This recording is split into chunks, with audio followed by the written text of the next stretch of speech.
27वीं यानी तरमीम के बाद, यानी जरदारी को क्या चाहिए था, जरदारी ने क्या मांगा, उसको 27वीं तरमीम से हासिल क्या हुआ, उसने क्या अखज़ किया, सिर्फ इस्तिस्ना। अब इस्तिस्ना किस चीज़ से चाहिए?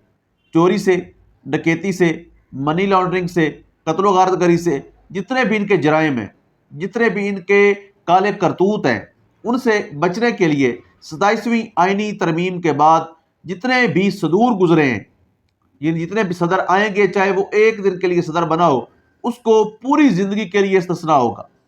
यानी जरदारी साहब बन गए, इनके जितने भी केसेस साबका थे या आगे जो जो ये गुल खिलाएंगे, जो जो कारनामे सर अंजाम देंगे, उनका किसी किस्म का कोई भी केस इनके ऊपर नहीं हो सकेगा। इनको इस्तिस्ना मिल गया है।